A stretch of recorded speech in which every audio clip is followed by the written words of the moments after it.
রায়দিঘি সোনারপুরের পর এবার কৈলাসপুর। দক্ষিণ চব্বিশ পরগনার আরও একটি কৃষি সমবায় সমিতির বিরুদ্ধে উঠল কোটি কোটি টাকার দুর্নীতির অভিযোগ। ধান কেনার নামে হয়েছে ৫৫ কোটি টাকার ভুয়ো লেনদেন। তৃণমূল পরিচালিত কৃষি সমবায় সমিতির বিরুদ্ধে শুরু হয়েছে তদন্ত। রায়দিঘি বিধানসভা কেন্দ্রের নন্দকুমারপুর গ্রাম পঞ্চায়েতের কৈলাসপুর সমবায় কৃষি উন্নয়ন সমিতি লিমিটেড। সমবায় সমিতির গ্রাহকের সংখ্যা প্রায় ৬,০০০। গ্রাহকদের একাংশের অভিযোগ, ৩ বছরের বেশি সময় ধরে সমবায়ে দুর্নীতি চলছে।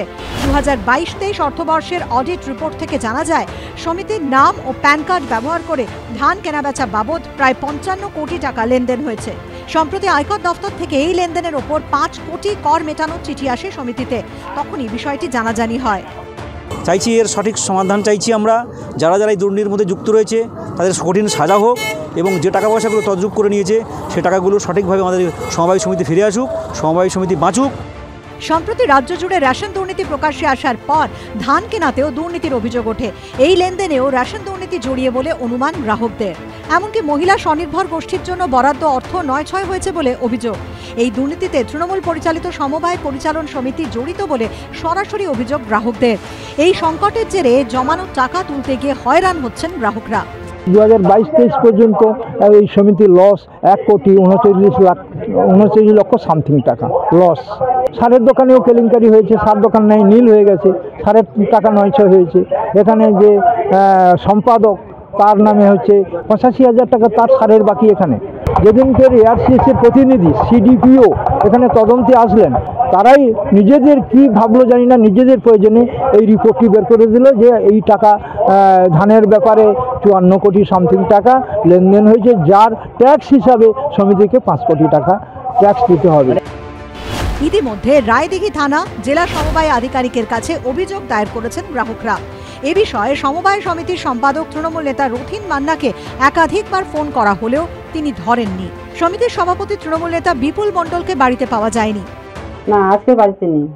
আপনার স্বামীর বিরুদ্ধে তো একটা তছরূপের অভিযোগ উঠছে এই সমবায় সমিতির, প্রচুর টাকা, এবং উনি সম্পাদক, সেই তছরূপে ওনার নাম জড়িয়ে গেছে, কি বলবেন? আমরা ওসব জানি না। আপনারা কোন দল করেন?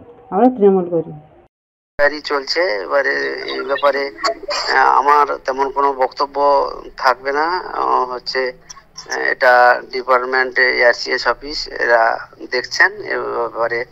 ওনারাই যা রিপোর্ট দেবেন সেই বেসিসে পথ চলতে হবে। ঘটনা নিয়ে শুরু হয়েছে রাজনৈতিক তরজা।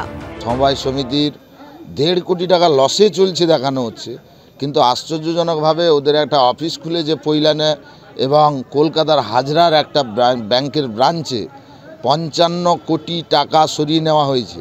সমবায় পরিচালন যে পর্ষদ, সেটা তৃণমূল নিয়ন্ত্রণ করেছে, এবং আমরা মনে করছি বাকিবুর রহমান, যিনি এই ধান কেলেঙ্কারির মাস্টার মাইন্ডার, তার এই বিপুল 55 কোটি টাকাটাকে এইভাবে হাজরার ওই ব্যাংকের সরিয়ে নেওয়া হয়েছে। এর সাথে বিরাট দুর্নীতিযুক্ত। আমরা দাবি করছি এটা ইডি দ্রুত তদন্ত করুক। তো আমি যতদূর জানি, এর এই যে কোঅপারেটিভের স্পেশাল অফিসার দীর্ঘদিন নিয়োগ হয়ে আছে, সেখানে তৃণমূল পরিচালিত কী করে হলে আমি জানি না। তো যদি কোনো কিছু হয়ে থাকে, তদন্ত হলে বেরুলে নিশ্চয়ই আইনত তার ব্যবস্থা হবে। এখানে আমার পার্টি, আমার দল এসব বরদাস্ত করে না। এর আগে গত বছরের অগস্ট মাসে সোনারপুরের লাঙ্গলবেড়িয়া অঞ্চল সমবায় কৃষি উন্নয়ন সমিতি লিমিটেডে 10 কোটি টাকা আর্থিক দুর্নীতির অভিযোগ ওঠে। গত বছরের ডিসেম্বরে রায়দিঘির খাঁড়ি union large size primary agricultural cooperative credit society লিমিটেডে 1 কোটি টাকার বেশি তছরূপের অভিযোগ ওঠে। এবার 55 কোটি টাকার দুর্নীতির অভিযোগ উঠল রায়দিঘির কৈলাসপুর সমবায় কৃষি উন্নয়ন সমিতিতে। গৌতম মণ্ডলের রিপোর্ট, এবিপি আনন্দ, দক্ষিণ চব্বিশ পরগনা।